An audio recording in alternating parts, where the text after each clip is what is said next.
Hello friends. Amazon എന്ന് പറയുന്ന E commerce giant ഇന്ത്യയിൽ ഇൻവെസ്റ്റ്മെന്റ് നടത്തുന്നതിനെ കുറിച്ച് നമ്മൾ മറ്റൊരു വീഡിയോയ്ക്കകത്ത് പറഞ്ഞിരുന്നു.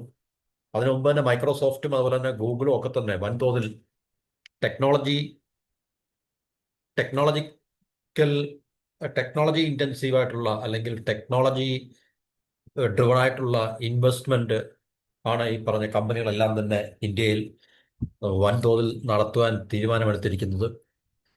സിലിക്കോൺ അമേരിക്കൻ കമ്പനികളൊക്കെ തന്നെ, പ്രത്യേകിച്ച് ഈ പറഞ്ഞ ടെക്നോളജി ജയൻസ് എന്ന് പറയുന്ന മൈക്രോസോഫ്റ്റ്, ഗൂഗിൾ, അതുപോലെ തന്നെ ഇപ്പോൾ ആമസോൺ, ഈ പറഞ്ഞ കമ്പനികളൊക്കെ തന്നെ, അല്ലെങ്കിൽ ഇതുപോലുള്ള കമ്പനികളൊക്കെ തന്നെ തീർച്ചയായിട്ടും അവർ മനസ്സിലാക്കിയത് സിലിക്കോൺ വാലിയിൽ മാത്രമല്ല, ഇനിയും ആർട്ടിഫിഷ്യൽ ഇന്റലിജൻസ് പോലുള്ള വളരെ നൂതനമായിട്ടുള്ള സാങ്കേതിക വിദ്യകളുടെ ഉത്ഭവ ഉറവിടവും ഗ്ലോബൽ ടാലന്റ് പൂൾ എവിടെല്ലാം ഉണ്ടോ അവിടെല്ലാം അവരുടെ പ്രവർത്തനങ്ങൾ വ്യാപിപ്പിക്കുവാനും അല്ലെങ്കിൽ ഫോക്കസ് ചെയ്യാനുമാണ് ഈ പറഞ്ഞ അമേരിക്കൻ ടെക്നോളജി ജയൻസ് ആയിട്ടുള്ള പല കമ്പനികളുടെയും പ്രധാനപ്പെട്ട തീരുമാനം. അപ്പോൾ അതിന്റെ ഭാഗമായിട്ടാണ് അവർ ഏറ്റവും പ്രധാനപ്പെട്ട ഒരു ഡെസ്റ്റിനേഷൻ എന്ന രീതിയിൽ അവർ ഇന്ത്യയെ തിരഞ്ഞെടുത്തിരിക്കുന്നത്. കാരണം ഇന്ത്യയിൽ ഇൻവെസ്റ്റ് ചെയ്യുന്നതുകൊണ്ട് അവർക്ക് ഏറ്റവും കൂടുതൽ കിട്ടാൻ പോകുന്ന അല്ലെങ്കിൽ ഇവിടെ നിലനിൽക്കുന്ന അവരെ സംബന്ധിച്ച് അവരുടെ കാഴ്ചപ്പാടിൽ അവർക്കുള്ള ഫേവറബിൾ ആയിട്ടുള്ള ഫാക്ടേഴ്സ് എന്ന് പറഞ്ഞു കഴിഞ്ഞാൽ നമ്മളുടെ വർക്ക് ഫോഴ്സ് യങ് ആണ്, അതുപോലെ തന്നെ മാത്തമാറ്റിക്കലി സ്കിൽഡ് പോപ്പുലേഷൻ ആണ്,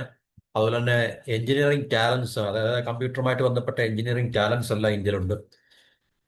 പിന്നെ നമ്മളുടെ സമ്പദ് മേഖലയിൽ ഉണ്ടായിക്കൊണ്ടിരിക്കുന്ന മാറ്റങ്ങൾ, കാരണം ഇപ്പോൾ പഴയ രീതിയിലുള്ള ഒരു സമ്പദ് മേഖല അല്ലെങ്കിൽ സമ്പദ് വ്യവസ്ഥയല്ല, തീർച്ചയായിട്ടും വളരെ കൂടുതൽ ടെക്നോളജി ഡ്രിവൺ ആയിട്ടുള്ള അല്ലെങ്കിൽ എന്താ പറയുന്നത് മോഡേൺ ആയിട്ടുള്ള ഒരു കണ്ടീഷനിലേക്ക് ഇന്ത്യ മാറിക്കൊണ്ടിരിക്കുകയാണ്.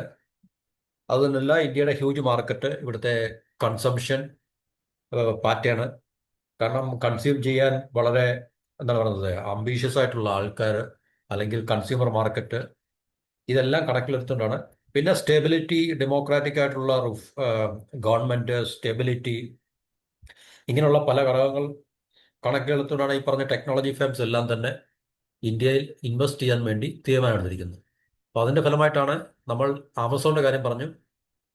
അതിന്റെ മുമ്പ് അതിന്റെ മുൻപേ തന്നെയാണ് മൈക്രോസോഫ്റ്റ് ഇന്ത്യയിൽ ഏകദേശം 1.5 ലക്ഷം കോടി രൂപ നിക്ഷേപിക്കുന്നതിന് വേണ്ടി കമ്പനിയുടെ സിഇഒ ആയിട്ടുള്ള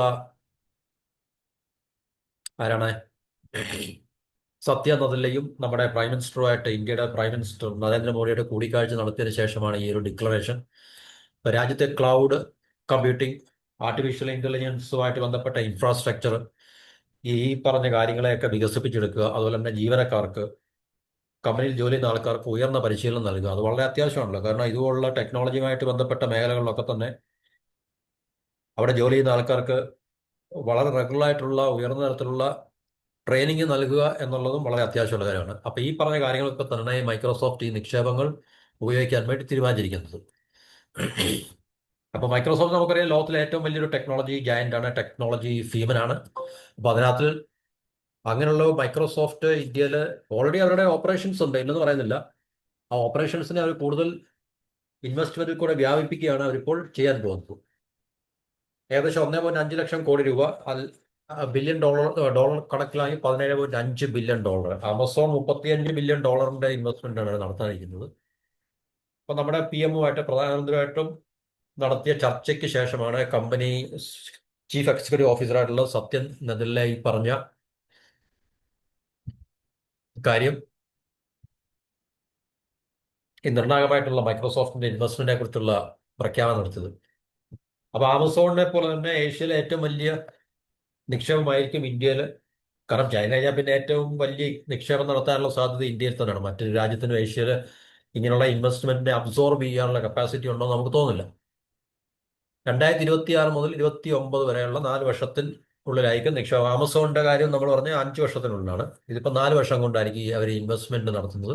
നമ്മൾ നേരത്തെ പറഞ്ഞ പോലെ ക്ലൗഡ്, അതുപോലെ തന്നെ AI ഇൻഫ്രാസ്ട്രക്ചർ, അതുപോലെ ജീവനക്കാർക്ക് കൂടുതൽ മെച്ചപ്പെട്ട പരിശീലനം നൽകുക, ഇതുപോലുള്ള കാര്യങ്ങളെ ഫോക്കസ് ചെയ്തുകൊണ്ടായിരിക്കും അവരുടെ ഇൻവെസ്റ്റ്മെന്റ് നടത്തുന്നതെന്നാണ് പറയുന്നത്. അപ്പോൾ ഗൂഗിൾ ഓൾറെഡി ഒക്ടോബറിൽ തന്നെ അവർ ഡിക്ലെയർ ചെയ്തിട്ടുണ്ടായിരുന്നു ഏകദേശം $15 ബില്യൺ, 1.13 ലക്ഷം കോടി രൂപയുടെ നിക്ഷേപം ഇന്ത്യ നടത്താൻ പോകുകയാണെന്ന്. ആമസോൺ വെബ് സർവീസ് $8 ബില്യൺ 70,000 കോടി രൂപയുടെ നിക്ഷേപം നടത്താൻ പദ്ധതി ഇടുന്നുണ്ട്. അപ്പോൾ അതിൻ്റെ പിന്നാലെയാണ് ഈ മൈക്രോസോഫ്റ്റും ഇന്ത്യയുടെ ഡിജിറ്റൽ വിപണിയിൽ അല്ലെങ്കിൽ ഡിജിറ്റൽ മാർക്കറ്റിൽ ഈ പറഞ്ഞ ആധിപത്യം സ്ഥാപിക്കാൻ വേണ്ടി ഈ ടെക്നോളജി ജയൻസ് എല്ലാം തന്നെ. കാരണം ഇൻവെസ്റ്റ്മെന്റ് നടത്തുക എന്ന് പറഞ്ഞാൽ തീർച്ചയായിട്ടും അവരുടെ റിസർച്ച് ആൻഡ് ഡെവലപ്മെന്റ് ഇതുപോലുള്ള ഫെസിലിറ്റിയിലൊക്കെ തന്നെ ആയിരിക്കും ഏറ്റവും കൂടുതൽ. കാരണം നൂതനമായിട്ടുള്ള സാങ്കേതിക വിദ്യകൾ വികസിപ്പിച്ചെടുക്കുക എന്നുള്ളതാണ്. അതിനനുസരിച്ച് ഈ പരിശീലനം അവരുടെ തൊഴിൽ ജീവനക്കാർക്ക് കൊടുക്കുക, ഇതൊക്കെ തന്നെയാണ് ഏറ്റവും പ്രധാനപ്പെട്ട കാര്യങ്ങൾ എന്ന് പറഞ്ഞാൽ. അപ്പൊ ഇതിന്റെ ഒരു കോമ്പറ്റീഷൻ ഇന്ത്യയെ ഒരു ആർട്ടിഫിഷ്യൽ ഇന്റലിജൻസിന്റെ ഗ്ലോബൽ ഹബ്ബാക്കി മാറ്റുന്ന പ്രക്രിയയിൽ ഇന്ത്യൻ ഗവൺമെന്റ് അതിന് വേണ്ട സഹായങ്ങൾ ചെയ്യുന്നുണ്ട് തീർച്ചയായിട്ടും. അപ്പൊ അതിനനുസരിച്ച് ടെക്നോളജി കമ്പനികളെ ഇവിടുത്തെ മാൻ പവർ സ്കിൽഡ് ആയിട്ടുള്ള എഫിഷ്യന്റ് ആയിട്ടുള്ള അല്ലെ ടാലന്റ് പൂളിനെ അവരെ കൂടുതൽ ഉപയോഗപ്പെടുത്താൻ വേണ്ടിയുള്ള ശ്രമത്തിന്റെ ഭാഗമായിട്ടാണ് ഈ മത്സരം ഇപ്പോൾ വർദ്ധിച്ചു വരുന്നതെന്ന് നമുക്ക് മനസ്സിലാക്കാൻ സാധിക്കും. അപ്പൊ ഇത് ഇന്ത്യക്ക് തീർച്ചയായിട്ടും ഗുണകരമായിട്ടുള്ള ഒരു കാര്യമാണ്. മൈക്രോസോഫ്റ്റിന്റെ ഈ പറഞ്ഞ നിക്ഷേപം ഹൈദരാബാദിൽ വൺ ഡാറ്റാ സെന്റർ തുറക്കുക എന്നുള്ളതാണ് അവരുടെ ലക്ഷ്യം.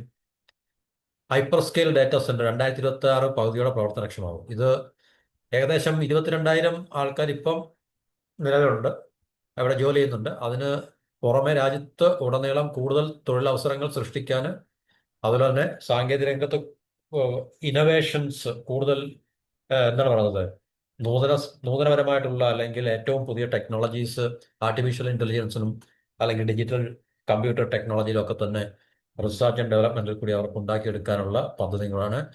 അങ്ങനെ ഇന്ത്യയെ ഗ്ലോബൽ മാപ്പിൽ അല്ലെങ്കിൽ ഇന്ത്യയെ ലോകശക്തിയാക്കി ഒരു ടെക്നോളജി പവറാക്കി ടെക്നോളജി ഹബ്ബാക്കാൻ വേണ്ടി ഉള്ളൊരു അവരുടെ എഫേർട്ടിൻ്റെ കൂടെ ഫലമായിട്ടാണ് ഈ നിക്ഷേപം ഉണ്ടാകുന്നതും അല്ലെങ്കിൽ ഈ നിക്ഷേപം സഹായിക്കുന്നതും എന്നുള്ളത്. അപ്പോൾ അത് ഈ അവർ ഹൈദരാബാദിൽ തുടങ്ങാൻ പോകുന്നു എന്ന് പറയുന്ന ഈ പറഞ്ഞ അവരുടെ ഡാറ്റാ സെന്റർ, അത് മൈക്രോസോഫ്റ്റിനെ സംബന്ധിച്ച് ഏഷ്യയിലെ ഏറ്റവും വലിയ ഡാറ്റാ സെന്ററാണ്, ഇൻവെസ്റ്റ്മെന്റ് ആണ്.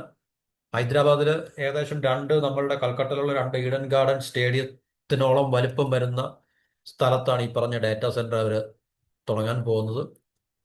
അത് ഇന്ത്യയിലെ പിന്നെ സൗകര്യങ്ങൾ എന്ന് പറഞ്ഞു കഴിഞ്ഞാൽ നമുക്കറിയാം, ബേസിക് ആയിട്ട് മാൻ പവർ വേണം, ടാലന്റ് ക്വാളിഫൈഡ് ആയിട്ടുള്ള ടാലന്റഡ് ആയിട്ടുള്ള എഫിഷ്യൻ്റ് ആയിട്ടുള്ള എഞ്ചിനീയറിംഗ് ടാലന്റ് വേണം, ഇല്ലേ?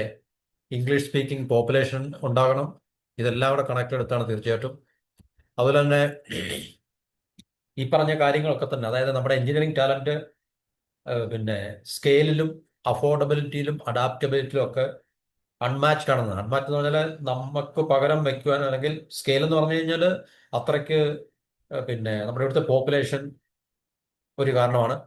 അഫോർഡബിലിറ്റി എന്ന് പറഞ്ഞാൽ അവർക്ക് തീർച്ചയായിട്ടും നമുക്കറിയാം, ഇവിടുത്തെ ഇപ്പം സിലിക്കോൺ വാലി അല്ലെങ്കിൽ അമേരിക്കയിലോ അല്ലെങ്കിൽ മറ്റ് യൂറോപ്പിലോ അല്ലെങ്കിൽ ഒക്കെ തന്നെ ഇതുപോലുള്ള ടെക്നോളജി കമ്പനീസ് തുടങ്ങുമ്പോൾ അവർക്ക് കൊടുക്കേണ്ട ഈ പറഞ്ഞ സാലറി അല്ലെങ്കിൽ കോസ്റ്റ് പെർ ലേബർ എന്നൊക്കെ നമ്മൾ പറയുന്ന, അപ്പൊ അത് ഇവിടെ അഫോർഡബിൾ ആണ്, ഒത്തിരി അവർക്ക് ചെലവ് കുറയ്ക്കാൻ സാധിക്കും. അതുപോലെ തന്നെ അഡാപ്റ്റബിലിറ്റി, കാരണം മാറ്റത്തിനനുസരിച്ച് പെട്ടെന്ന് അഡ്ജസ്റ്റ് ചെയ്യാനുള്ള നമ്മളുടെ കഴിവ്, ഇതൊക്കെ തന്നെ ഈ പറഞ്ഞ കമ്പനികളെയൊക്കെ തന്നെ ഇവിടെ കൂടുതൽ ശ്രദ്ധ ആകർഷിക്കാൻ വേണ്ടി കാരണമാകുന്ന കാര്യങ്ങൾ. അപ്പൊ അത് തീർച്ചയായിട്ടും നമ്മളുടെ രാജ്യത്തിനും വലിയ മാറ്റങ്ങൾ ഉണ്ടാക്കി വെക്കും. അപ്പൊ ഈ പറഞ്ഞ ഹൈദരാബാദിലെ ഡാറ്റാ സെന്റർ എന്ന് പറഞ്ഞാൽ നമ്മൾ പറഞ്ഞ ഏകദേശം ഈഡൻ ഗാർഡൻ സ്റ്റേഡിയത്തിന് തുല്യമായിട്ട് വരുന്ന പറഞ്ഞു. ഇത് ഹൈപ്പർ സ്കെയിൽ ഡാറ്റാ സെന്റർ ആണ്. 2026 പകുതിയോടെ ഇത് പ്രവർത്തനക്ഷമമാകും. അപ്പൊ 22,000 പേര് നിലവിൽ മൈക്രോസോഫ്റ്റിൽ വർക്ക് ചെയ്യുന്നതിന് പുറമെ തന്നെ രാജ്യത്ത് ഉടനീളം ഇതിനകത്തിലെ കൂടുതൽ തൊഴിൽ സാധ്യതകൾ അല്ലെങ്കിൽ തൊഴിൽ സൃഷ്ടിക്കാനുള്ള സാധ്യത ഈ പറഞ്ഞ നിക്ഷേപങ്ങൾ വഴി നടത്തിയെടുക്കാൻ സാധിക്കുന്നതാണ് പറയുന്നത്. ഇപ്പൊ നരേന്ദ്രമോദിയും അദ്ദേഹത്തിന്റെ കമ്പനിയുടെ CEO ആയിട്ടുള്ള ആളും തമ്മിൽ കൂടിക്കാഴ്ച നടത്തി. അപ്പൊ അതിനുശേഷം ഈ പറഞ്ഞ പ്രധാനമന്ത്രി അഭിപ്രായപ്പെട്ടത് ആർട്ടിഫിഷ്യൽ ഇന്റലിജൻസിന്റെ കാര്യത്തിൽ ലോകം ഇന്ത്യയെ ശുഭപ്രതീക്ഷയോടാണ് കാണുന്നത്. കാരണം ശരിയാണ്, അത് നമ്മൾ ഈ കഴിഞ്ഞ കാലങ്ങളിലെ പോലെ നമുക്കുള്ള അവസരങ്ങൾ നമ്മൾ നഷ്ടപ്പെടുത്താതെ തീർച്ചയായിട്ടും നമുക്കതിനെ ഉപയോഗിക്കാൻ കഴിയുകയാണെങ്കിൽ തീർച്ചയായിട്ടും ഇന്ത്യക്ക് ഉയർച്ച ഉണ്ടാകും, ഉയരങ്ങളിലേക്ക് നമുക്ക് എത്താൻ സാധിക്കും. നമുക്ക് വളരെ പവർഫുൾ ആയിട്ടുള്ളൊരു സാമ്പത്തിക ശക്തിയായിട്ട്, കാരണം ഇനിയുള്ള കാര്യം ടെക്നോളജി ബേസ്ഡ് ആണല്ലോ. സമ്പദ് വ്യവസ്ഥയുടെ വളർച്ചയും സമ്പദ് വ്യവസ്ഥയുടെ മുമ്പോട്ടുള്ള പോക്കുകളും എല്ലാം തന്നെ ടെക്നോളജിയെ ബേസ് ചെയ്തായിരിക്കും. അപ്പൊ തീർച്ചയായിട്ടും ടെക്നോളജി കമ്പനികൾക്കും ടെക്നോളജി കമ്പനികൾ നടത്തുന്ന ഇൻവെസ്റ്റ്മെന്റും ഒക്കെ തന്നെ വൻ പ്രാധാന്യം ഉണ്ട്, ഏത് രാജ്യത്തായാലും. ഇന്ത്യയിൽ മാത്രമല്ല, ഏത് രാജ്യത്തായാലും. അപ്പം അങ്ങനെയുള്ള രാജ്യങ്ങൾക്ക് തീർച്ചയായിട്ടും ഇനിയുള്ള മുമ്പോട്ടുള്ള ലോകത്തിൽ തീർച്ചയായിട്ടും ഉയർച്ച കൈവരിക്കാനോ അല്ലെങ്കിൽ വളർച്ച കൈവരിക്കാനോ സാധിക്കത്തില്ല. അപ്പോൾ അത് ഇന്ത്യയിൽ അത് സംഭവിച്ചുകൊണ്ടിരിക്കുകയാണ്. കാരണം നമുക്കിപ്പോൾ ഉള്ള യങ് പോപ്പുലേഷൻ, അതുപോലെ തന്നെ നമ്മുടെ ടാലൻസ് തീർച്ചയായിട്ടും ഇനിയും വരുന്നൊരു അടുത്തൊന്നോ രണ്ടര ദശാബ്ദക്കാലം നമുക്ക് ഈ ഒരു ഡിമോഗ്രാഫിക്കായിട്ടുള്ള അഡ്വാൻറ്റേജ് ഉണ്ട്. അതിനെ തീർച്ചയായിട്ടും പ്രയോജനപ്പെടുത്തുവാൻ ഭരണത്തിലിരിക്കുന്ന ഗവൺമെന്റ് ഉത്തരവാദിത്വമുണ്ട്. കാരണം പണ്ട് നമുക്ക് നഷ്ടപ്പെട്ട പല അവസരങ്ങൾ പോലെ വീണ്ടും ഇത് നഷ്ടപ്പെടുത്തി കഴിഞ്ഞാൽ ഇന്ത്യക്ക് എനിക്ക് ഒരിക്കലും നമുക്ക് എടുക്കാൻ അല്ലെങ്കിൽ തിരിച്ചു കിട്ടാൻ കഴിയാത്ത രീതിയിലുള്ള നഷ്ടമായിരിക്കും എന്ന് നമുക്ക് മനസ്സിലാക്കണം. അതുപോലെ തന്നെ ഏഷ്യയിൽ മൈക്രോസോഫ്റ്റിന്റെ ഏറ്റവും വലിയ നിക്ഷേപം ആണ് ഇന്ത്യയിൽ നടക്കാൻ പോകുന്നത്. അപ്പോൾ അതിൻ്റെ ആയിട്ടുള്ള സന്തോഷം മൈക്രോസോഫ്റ്റിനുണ്ട്. കാരണം തീർച്ചയായിട്ടും കമ്പനിക്ക് കൂടുതൽ ലാഭങ്ങളും അല്ലെങ്കിൽ കൂടുതൽ റവന്യൂ ഒക്കെ ഈ മാർക്കറ്റിൽ നിന്ന് ഉണ്ടാക്കാൻ കഴിയും. അപ്പം യുവജനങ്ങൾക്ക്, യങ്സ്റ്റേഴ്സിന് കൂടുതൽ അവസരങ്ങൾ ലഭിക്കും. അപ്പോൾ കൂടുതൽ തൊഴിൽ സാധ്യതകൾ നിലനിൽക്കും. നേരിട്ടും അല്ലാതെയുള്ള ഒത്തിരി തൊഴിൽ സാധ്യതകൾ ഉണ്ടാകും. അപ്പം ഇതെല്ലാം നമ്മൾ മനസ്സിലാക്കേണ്ടത് ട്രംപിന്റെ ഭാഗത്തുനിന്ന് ഈ പറഞ്ഞ ഭയങ്കരമായിട്ടുള്ള ഭീഷണി എന്നുണ്ട് ഈ തീരുവയുടെ കാര്യത്തിൽ. പ്രത്യേകിച്ച് റഷ്യയുമായിട്ടുള്ള നമ്മുടെ റിലേഷൻ പറഞ്ഞ പുള്ളി ഈ പറഞ്ഞ ഭീഷണികളെല്ലാം മുഴക്കുന്നത്. ഇനിയിപ്പോൾ പുതിയ ഇന്ത്യൻ റൈസിനെതിരെ അല്ലെങ്കിൽ അതുപോലുള്ള കാര്യങ്ങൾക്കെതിരെ തീരുവ ചുമത്തുന്നുള്ള ഭീഷണി വന്നിട്ടുണ്ട്. അപ്പം ഇങ്ങനെയുള്ള ഭീഷണികളൊക്കെ നിലനിൽക്കുമ്പോൾ തന്നെയാണ് അമേരിക്കയിലെ ഏറ്റവും പ്രമുഖമായിട്ടുള്ള കമ്പനികളെല്ലാം തന്നെ നമ്മൾ മനസ്സിലാക്കണം. അമേരിക്കയിലെന്ന് മാത്രമല്ല, ഗ്ലോബൽ സൂപ്പർ കോർപ്പറേഷൻസ് ആണല്ലോ ഈ പറഞ്ഞ മൈക്രോസോഫ്റ്റ് ആയാലും ഗൂഗിൾ ആയാലും ആമസോൺ ആയാലും അല്ലെങ്കിൽ അതുപോലുള്ള ഫേസ്ബുക്ക് ആയാലും ഒക്കെ തന്നെ അവർ ഇന്ത്യയിൽ വൻതോതിൽ നിക്ഷേപം നടത്തുന്നു എന്ന് പറയുന്നത് തീർച്ചയായിട്ടും ട്രംപ് നേതൃത്വം കൊടുക്കുന്ന അമേരിക്കൻ അഡ്മിനിസ്ട്രേഷന്റെ ഭാഗത്തുനിന്ന് ഇന്ത്യക്കെതിരെ ഈ സാമ്പത്തികമായിട്ടുള്ള സാങ്ഷൻസ്, ഉപരോധം എന്ന് പറഞ്ഞാൽ ഈ പറഞ്ഞ ടാരിഫ് വാർ, ഈ തീരുവ ചുമത്തിയിട്ടുള്ള ഈ പറഞ്ഞ ഭീഷണികളും സമ്മർദ്ദങ്ങളും ഒക്കെ തന്നെ നിലനിൽക്കുമ്പോഴാണ് അതൊക്കെ ഇപ്പോൾ നമ്മുടെ എന്താ പറയുക ഡമക്കുൾ സോറ് പോലെ നമ്മുടെ ഇന്ത്യയുടെ കഴുത്തിന് ചുറ്റും നിൽക്കുമ്പോഴാണ് ഈ പറഞ്ഞ കമ്പനികളെല്ലാം തന്നെ വൻതോതിലുള്ള നിക്ഷേപങ്ങൾ ആയിട്ട് ഇന്ത്യയിലേക്ക് വരുന്നത്. അത് തീർച്ചയായിട്ടും ഇന്ത്യ അവർ തിരിച്ചറിയുന്നതുകൊണ്ടാണ് ഇന്ത്യയുടെ കപ്പാസിറ്റി അല്ലെങ്കിൽ ഇന്ത്യയുടെ ടാലന്റ് അല്ലെങ്കിൽ ഇന്ത്യയിൽ നിലനിൽക്കുന്ന അവസരങ്ങൾ എല്ലാം അവർ മനസ്സിലാക്കിയതുകൊണ്ടാണ് അതാണ് അതിനകത്തിലെ ഏറ്റവും ശ്രദ്ധേയമായിട്ടുള്ള കാര്യങ്ങൾ. അപ്പം ഇത് നമുക്ക് ഏറ്റവും എടുത്തു പറയത്തക്ക കമ്പനികളായതുകൊണ്ട് നമ്മൾ ഈ പേരുകൾ കേൾക്കുന്നത്. ഇത്രയും ഇമ്പോർട്ടൻ്റ് അല്ലാത്ത മറ്റ് കമ്പനികളൊക്കെ തന്നെ ഓൾറെഡി ഇതിനെ ചൂട് പിടിച്ച് തീർച്ചയായിട്ടും. കാരണം ഈ 2-3 കമ്പനികൾ മാത്രമല്ലല്ലോ ലോകത്തുള്ളത്, അല്ലെങ്കിൽ സിലിക്കോൺ വാലി അല്ലെങ്കിൽ അമേരിക്കയിലുള്ളതെന്ന്. നമ്മൾ അറിയാത്ത മറ്റു പല, എന്നാൽ വളരെ പവർഫുൾ ആയിട്ടുള്ള ടെക്നോളജി കമ്പനികളൊക്കെ തന്നെ ഉണ്ടാകും തീർച്ചയായിട്ടും. അവരെല്ലാം തന്നെ ഈ ചൂട് പിടിച്ച് ഇന്ത്യയിൽ ഇതുപോലുള്ള വൻതോതിലുള്ള അവരുടെ കമ്പനിയുടെ കപ്പാസിറ്റിക്ക് അനുസരിച്ചുള്ള നിക്ഷേപങ്ങൾ നടത്തുവാൻ തീരുമാനിച്ചിട്ടുണ്ടായിരിക്കും. അങ്ങനെയായിരിക്കും തീർച്ചയായിട്ടും ഉണ്ടാകുവാൻ പോകുന്നതും. അതിനുള്ള സാധ്യതയാണ് നമുക്ക്. അല്ല ഈ 2-3 കമ്പനികൾ മാത്രമല്ല തീർച്ചയായിട്ടും നിക്ഷേപം നടത്താൻ വേണ്ടി. പക്ഷേ ഇത് വലിയ ഇവര് ഈ എന്താണ് പറയുന്നത്, ഏറ്റവും വലിയ കോർപ്പറേഷൻസ് ആണ് നമ്മൾ ഈ പേരുകൾ വാർത്തകളിൽ കൂടെ കേൾക്കുന്നതെന്ന് മാത്രമേ ഉള്ളൂ. അപ്പോൾ ഇതാണ് നമ്മളുടെ ഇപ്പോഴത്തെ സാങ്കേതിക വിദ്യയുടെ ടെക്നോളജി സെക്ടറിൽ, ഇന്ത്യയുമായിട്ട് ബന്ധപ്പെട്ട ടെക്നോളജി സെക്ടറിൽ അല്ലെങ്കിൽ artificial intelligence, cloud computing, data management അല്ലെങ്കിൽ ഡാറ്റ കമ്പ്യൂട്ടിങ്, ഇതുമായിട്ട് ബന്ധപ്പെട്ട മേഖലയിലെ ഏറ്റവും പ്രധാനപ്പെട്ട എടുത്തു പറയത്തക്ക ശ്രദ്ധേയമായിട്ടുള്ള ഇൻഫർമേഷൻ എന്ന് പറയുന്നത്. അപ്പോൾ നമ്മൾ ആമസോണിന്റെ കാര്യം പറഞ്ഞു. ഇപ്പോൾ മൈക്രോസോഫ്റ്റ് ആയി, ഗൂഗിൾ ഓൾറെഡി ഒക്ടോബറിൽ അവർ ഡിക്ലെയർ ചെയ്തിട്ടുണ്ടായിരുന്നു. ഇനി നമുക്ക് മറ്റൊരു ഇതിനോട് കൂട്ടി ചേർത്ത് പറയേണ്ട ഒരു കാര്യം എന്നാൽ ട്രംപിന്റെ നേതൃത്വത്തിലുള്ള ട്രംപ് ഗ്രൂപ്പ് ഇന്ത്യയിൽ വൻതോതിലുള്ള നിക്ഷേപങ്ങൾ നടത്തുവാൻ വേണ്ടി തീരുമാനമെടുത്തിരിക്കുന്നു എന്നാണ് നമുക്ക്. അപ്പോൾ ഇത് ഇവിടെ നോക്കിക്കഴിഞ്ഞാൽ നമുക്ക് സൗത്ത് ഇന്ത്യയിൽ 1 ലക്ഷം കോടി രൂപ നിക്ഷേപിക്കാൻ ട്രംപ് ഗ്രൂപ്പ്. അപ്പോൾ US പുറത്തുള്ള ഏറ്റവും വലിയ നിക്ഷേപം. അപ്പോൾ ഇന്ത്യയിലാണ് ഏറ്റവും കൂടുതൽ, ഏഷ്യയിലോ അല്ലെങ്കിൽ ഈ പറഞ്ഞ US പുറത്ത് അവർ നടത്തുന്ന ഏറ്റവും വലിയ നിക്ഷേപമായിട്ട് ഈ പറഞ്ഞ കമ്പനികളുടെയൊക്കെ തന്നെ അല്ലെങ്കിൽ ഗ്രൂപ്പുകളുടെയൊക്കെ തന്നെ ഇൻവെസ്റ്റ്മെന്റ് മാറിക്കൊണ്ടിരിക്കുന്നത്. അപ്പോൾ അത് തീർച്ചയായിട്ടും നമുക്കറിയാം, ഏതൊരു രാജ്യത്തിന്റെ സമ്പദ് വ്യവസ്ഥയുടെ വളർച്ചയ്ക്കും ഏറ്റവും അടിസ്ഥാന ഘടകം എന്ന് പറഞ്ഞാൽ ഇൻവെസ്റ്റ്മെന്റ് ആണ്. ക്യാപിറ്റലും പിന്നെ അതിനോടൊപ്പം വരുന്ന ടെക്നോളജിയും വലിയൊരു ഫാക്ടറാണ്, ശരിക്കും ഇമ്പോർട്ടൻ്റ് ആയിട്ടുള്ള ഫാക്ടേഴ്സാണ്. അപ്പോൾ അതിൻ്റെ മുകളിലാണ് ബാക്കിയെല്ലാം നമുക്ക് ബിൽഡപ്പ് ചെയ്യാൻ സാധിക്കുന്നത്.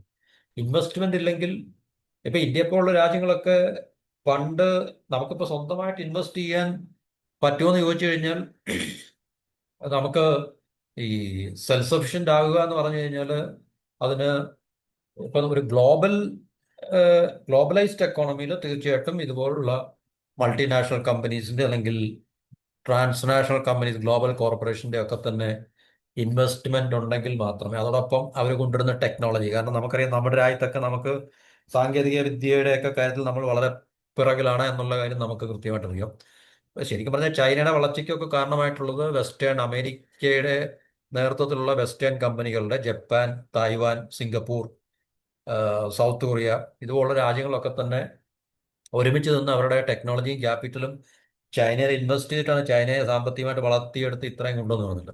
അപ്പം അതുകൊണ്ട് തീർച്ചയായിട്ടും ഇന്ത്യക്കും സാമ്പത്തികമായിട്ടുള്ള വളർച്ചയ്ക്ക് ഈ പറഞ്ഞ ഇൻവെസ്റ്റ്മെന്റും അതുപോലെ തന്നെ അവർ കൊണ്ടുവരുന്ന ടെക്നോളജിയും വളരെ അത്യാവശ്യമാണ്. പ്രത്യേകിച്ച് ഇന്നത്തെ കാലഘട്ടത്തിലല്ല, ഏത് കാലഘട്ടത്തിലും അതാത് കാലഘട്ടത്തിൽ നിലനിൽക്കുന്ന ടെക്നോളജി ഏതാണോ അത് തീർച്ചയായിട്ടും സ്വീകരിക്കാനോ അല്ലെങ്കിൽ ഇൻട്രൊഡ്യൂസ് ചെയ്യാനും അല്ലെങ്കിൽ ഉണ്ടാകാനുള്ള സാധ്യത ഉണ്ടെങ്കിൽ തീർച്ചയായിട്ടും സാമ്പത്തികമായിട്ടുള്ള വളർച്ച ഏത് രാജ്യത്തിനും ഉണ്ടാക്കിയെടുക്കാൻ സാധിക്കും. കാരണം സമ്പദ് വ്യവസ്ഥയുടെ വളർച്ചയ്ക്ക് ഏറ്റവും പ്രധാനപ്പെട്ട രണ്ട് ഘടകങ്ങളാണ് ഇൻവെസ്റ്റ്മെന്റ് ഓഫ് ക്യാപിറ്റലും അതുപോലെ തന്നെ ഇൻവെസ്റ്റ്മെന്റ് ഓഫ് ടെക്നോളജി. പിന്നെ മാൻപവർ അത്യാവശ്യമുണ്ട്. മാൻപവർ നമ്മൾക്ക് ദൈവം സഹായിച്ചുകൂടി ഇഷ്ടം പോലെ മാൻപവർ ഉണ്ട്. സ്കില്ലും ഉണ്ട്, സെമി സ്കില്ലും ഉണ്ട്, അൺസ്കില്ലും ഉണ്ട്. എല്ലാ തരത്തിലുള്ള മാൻപവർ ഇവിടെ ലഭ്യമായതുകൊണ്ട് നമുക്ക് അതിനെക്കുറിച്ച് അത് അത് നമുക്ക് എങ്ങൊന്നും കൊണ്ടുവരേണ്ട ആവശ്യമൊന്നുമില്ല. പക്ഷെ നമുക്ക് ഇവിടെ ഇല്ലാത്തത് ടെക്നോളജിയാണ്.